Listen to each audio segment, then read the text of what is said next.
Heroes in a Half Shell? Turtle power. We're going to be doing a gaming of Teenage Mutant Ninja Turtles, Turtles in Time. This is Gaming Well Wasted. And I'm Protoman. I'm Jaws D. So we're going to do this. Game on. So welcome to an episode of Gaming Well Wasted. I'm your host Protoman, and I'm with Jaws D. So we're here to play some Turtles in Time, the classic.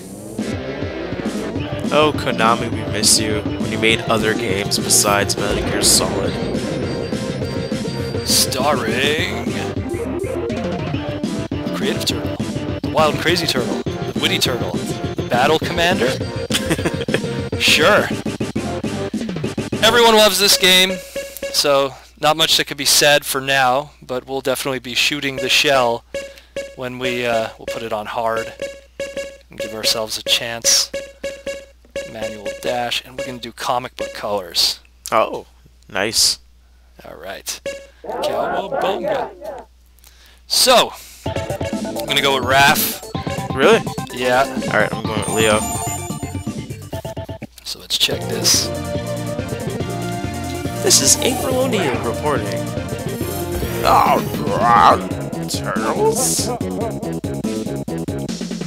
Rest in peace, James Avery. Yeah. Rest in peace. Big Apple. Alright, so let's do this. So who was your favorite turtle growing up? I think growing up it was Michelangelo, as most young kids. But as I got older, I think I started to like Leo a lot more. I was the exact same way when I was growing up. I think a lot of people gravitated to Michelangelo. He was just, you know, the turtle that any 5-year-old to 10-year-old could relate to. And then as time progressed, especially I think like when I saw the first movie in theaters, that was kind of my my breaking point where I realized, wow, I really like Raphael.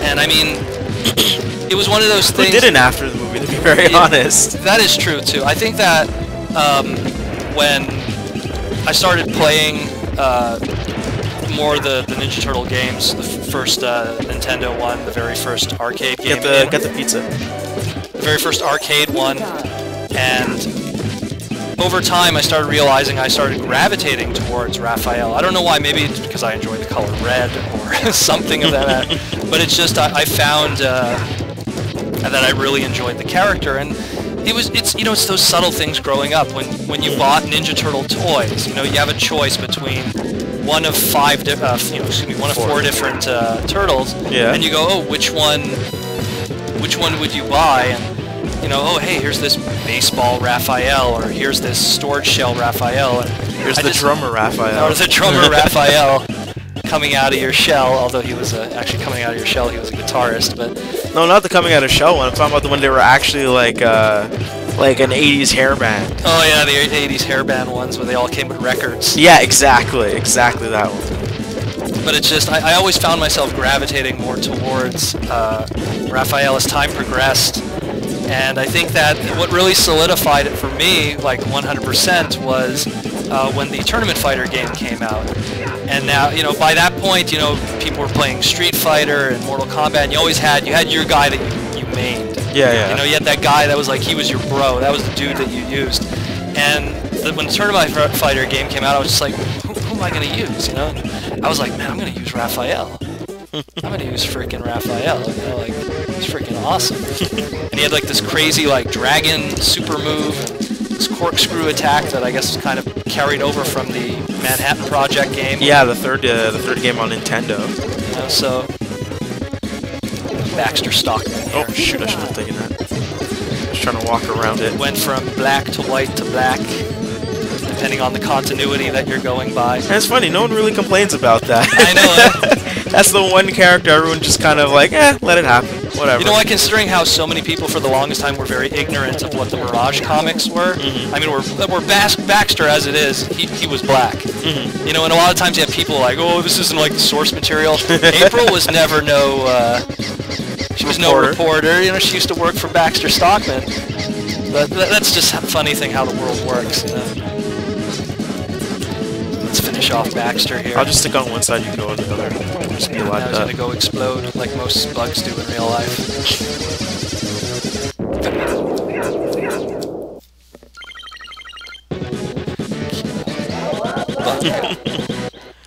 I know for me, I remember growing up, I would used to go to a, like a little, Christmas, like, day during our Christmas time, and, you know, they would always like, oh, what does Wendell like? Oh, he likes Ninja Turtles. Alright, well, we'll just get him any of them. And I think, at the time, no one really liked Leonardo, because I got, like, Leonardo twice in the span of 2 years for that Christmas thing. See, and that was the funny thing. Growing up, I remember looking at my Ninja Turtle toy collection of what I had as a child, and I was like, wow, I got like no Donatellos. But the Leonardo was like of the first run. Not the first one though, the hardheads. The hardheads before the rubber head runs. Yeah. Yeah. So like I got 2 of those, but then like, you know, I remember when I was a kid, I was like, okay, I'm gonna make it a point to get like any other Ninja Turtle. So like I'll have like a Raphael baseball one. I'll have a Leonardo hockey one. Like I love that baseball. It would just go all, I love the hockey one. Donatello, the basketball one, that one was like a lot of skill to use that one. To actually get it like into the basket. Because you would never find something that was high enough or low enough. Yeah, you had to like wedge it between like a drawer or something, the way it was designed. I remember a friend of mine told me like he set his up in a certain way, and then like he shot it and he lost it forever, the ball, and that was the end of that. No, I remember one of my best friends got that for I think Christmas or his birthday, and we used to like play around with it like all the time. Because me, I remember I got the baseball Raphael, again, noticing that I was getting more Raphael characters growing up. And again, if you ask me what my favorite sport of, it's not baseball, it's actually hockey. Yeah. But yeah, for some odd reason, I wanted that baseball Raphael. That's so weird. But that Leonardo one was so awesome, but it was, again, it was hard to like pose Leo in a position to hold his hockey stick so you can get it. So you could make him hit the puck and everything. Like it was just really tough. Pizza puck. Yeah, exactly. No, it wasn't pizza. Was it pizza puck? I'm reminded because they did a Ninja Turtles tabletop hockey game. Oh, okay. And it had pizza pucks. No, it wasn't. It was a puck, but it looked like little shells, little flat shells. I was gonna say get the pizza. That's true. You need it more than me.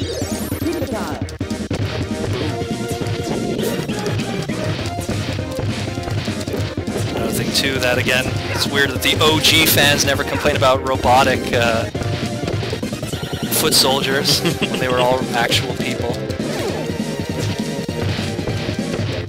It's just funny how it is, because like, especially with a Bay movie on its way, people are not complaining about source material and stuff, and when they do complain about source material, it's always stuff that stems from the cartoon.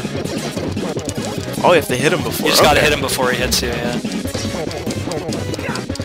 And again, Metalhead, a character that went from bad to good, depending on continuity, depending on what you're reading.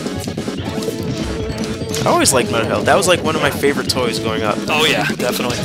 Definitely the robots rule. Robot turtle. How can you go wrong? The light piping on his eyes were like, that was amazing. And was it chrome that he had basically? He had chrome in certain areas. I know that the shell was probably one of the predominant areas. No. I might have to hang back a bit. Oh, no, he's dead. Okay. Cool. A lot of bling. Because I remember like the chrome on mine kind of like went away, obviously. Yeah. Due to actually playing with toys. God forbid. Backpack was gone. The propeller was gone. Yeah, it's true. Yeah, he had like a lot of good attachments. Like, that was another thing too. Like Ninja Turtle toys actually taught me the value of taking care of your toys, because up to that point, like I had Transformer toys and I had well, you know, Micro Machines and everything. But I remember when I got my very first Ninja Turtle toy was actually Michelangelo, and the first thing that happened when I opened that toy was I lost every single weapon, and I think like all that was left when it was set up was like one nunchuck. Because when you opened those toys, you weren't seeing it coming. Like you didn't expect to. Well, again, up to that point, with the exception of maybe the early Transformer toys, there wasn't a lot of parts that a lot of toys came with. Yeah. I mean, even like an old early Star Wars toy would have the lightsaber built into the arm of the. For anyone who knows like the really early Star Wars toys. I'm not talking like 90s Power of the Force here. I'm talking like the 70s, although I'm not that old, but you know, just that didn't exist back then. And here's these turtle toys. You get like nunchucks. You get this weird like kind of katana weapon that every character came with. He came with that pizza slice looking thing, 2 ninja stars. Everyone came with a slew of accessories. Pizza monsters here that look like the xenomorphs from Aliens. Is that like... I don't It's remember totally these a guys. homage to that. It has to I be. don't remember that episode at all. That was Night of the Pizza Monsters, I think it was. Maybe. It's where they had these little meatballs on the pizzas, and when they were microwaved, they would hatch into the creatures, and then just like the xenomorphs and aliens, they would grow quickly. Here's Rat King with the foot ski. I had that toy. I had that toy too. How long did it take before you lost everything? I lost that handlebar he's holding on to. The purple handlebar was... That was the first to go? That was the first thing to go. Me, it was the torpedoes he shot. Those red torpedoes. Yeah. Yeah, They were coming out from the 2 of side. them. Yeah. It's like, I like that the game kind of made it that, oh, this is Rat King's vehicle. Because I can't remember if they did that they with never the commercial, did that. no? I think they probably put a foot soldier on there, considering it was called the foot ski. And Rat King, I remember the toy too. He had no allegiance. Oh, shit. My toe, I'm dead. Shell shock. I run right into it. And that's the end of it.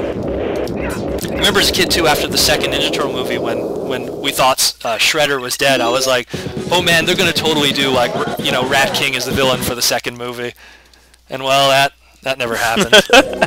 Why do you think the movies never went into the rest of their roster at all? I don't know. It's hard to say. I mean, you look, it was considering that the movie was pulling from the old Mirage comics. Yeah.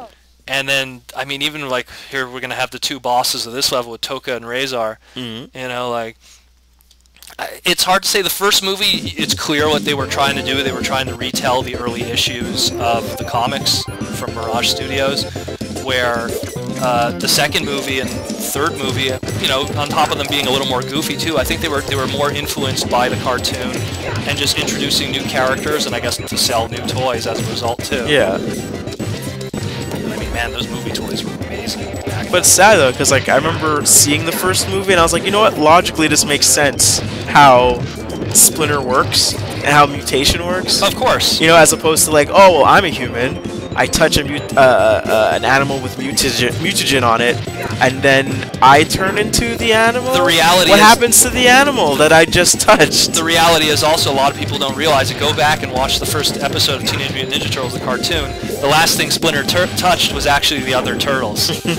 So he technically should have turned into a turtle. But anyways, somehow he was with the rats. Yeah. You know? He was with the rats previously. I don't know, it's always been, there's always, like, and that's the thing too, like, whatever continuity of the Turtles that exists, whether it be the new Nickelodeon cartoon that's out, or the comic book interpretations from, you know, the early 80s, or the cartoon that's most known by many people. You can take the pizza. Okay. It's, you know, there's always different interpretations, and people, you know, they have their opinions, but, I mean, in the end, all that really matters is personally for me, is the characters, as long as the characters are enjoyable, as long as Mikey is doing his thing. I mean, I think the only character that ever really deviates ever is Raphael. You either have the, you know, crude but cruel character, or rude but cruel, or like the lone wolf. Or the lone wolf, you know, Wolverine character of the crew that has, you know, anger issues and stuff. Which, I mean, that's Kevin and Lard, that's them homaging everything. Because, I mean, a lot of people who don't know this, Teenage Mutant Ninja Turtles, the name is actually a homage to all their favorite comics at the time. Teenage being from Teen Titans, which was a huge book at the time for DC. Mutant, well, anything from X-Men, essentially. Anything from Marvel. Yeah, Ninja was actually inspired by Ronin, which was a book by Frank Miller, who also was doing Daredevil at the time. There you go. And Turtles, well, because they had to stick some animal in there. So here we go, our movie 2 bosses. Master say we had fun. Which again makes us really wonder. Oh no. what the second movie was trying to do, because I remember as a kid when you first saw their hands when they were being born and you couldn't see who the characters were. I was like, oh man, this is totally going to be Bebop and Rocksteady in the movie, and it ended up not being Bebop and Rocksteady, which kind of sucked. But I learned to appreciate these guys, and Toka is kind of a poor man's Slash, I guess. Oh.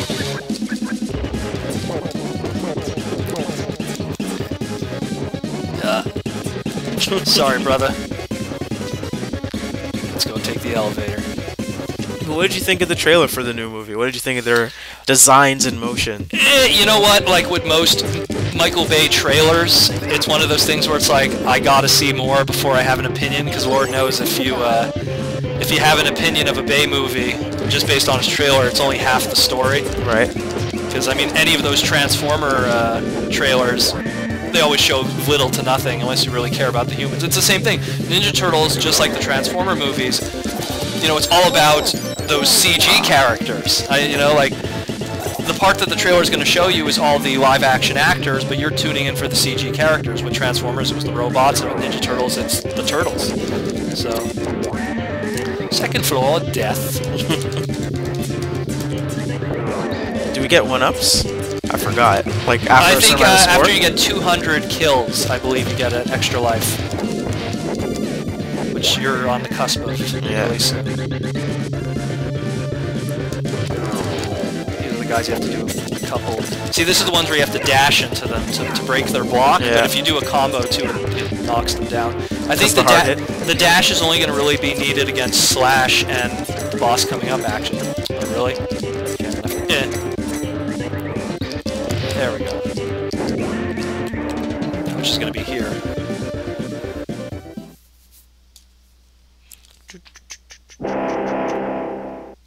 Tonight I dine on turtle soup. Tonight I dine on turtle soup. Shit be nasty, yo. Can you destroy the arms, right? How it works is you're supposed to throw them in. Yeah, you throw them in, but I forgot if you could destroy the arms or not. So you have to do a dash into them. Oh, okay. And then, like that. And then you have to do the forward. It's only him and Slash are really the only complicated characters in hard mode. Because Slash 2 is all about the blocking. Oh, that was a grab. Just don't want to get shot. Now this boss reminds me of Battletoads. Yeah, I would not be surprised if considering Battletoads was pulling from turtles. Ah. Yeah! Got extra life too. Thank God. Definitely needed.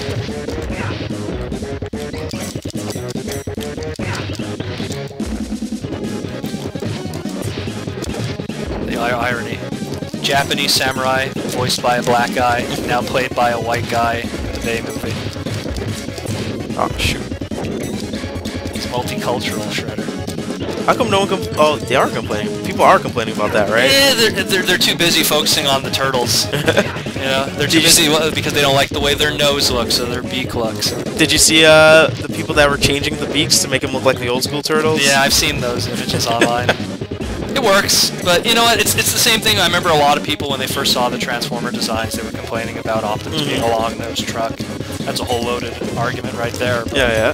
I mean, you just have to see it to enjoy it. You could say it's a wide load.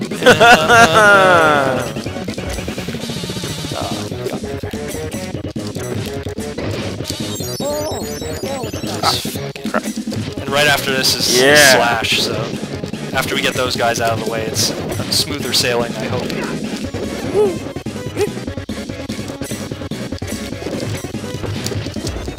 Yeah, one more should do it.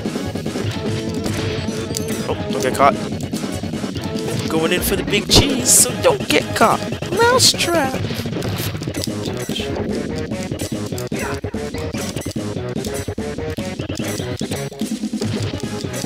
Oh! Okay, yeah, one more then. It's 3.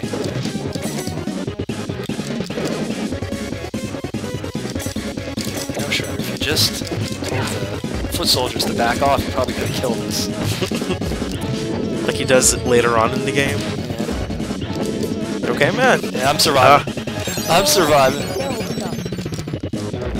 Ah. Ah, damn it.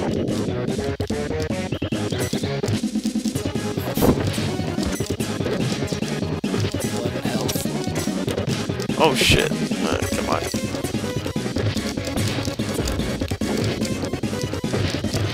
Oh, damn it.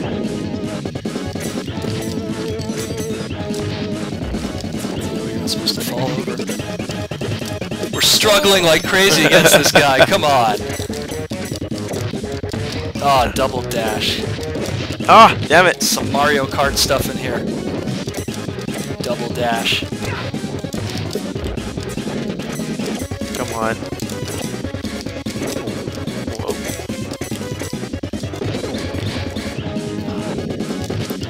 Yeah! There we go. Woo. Nice.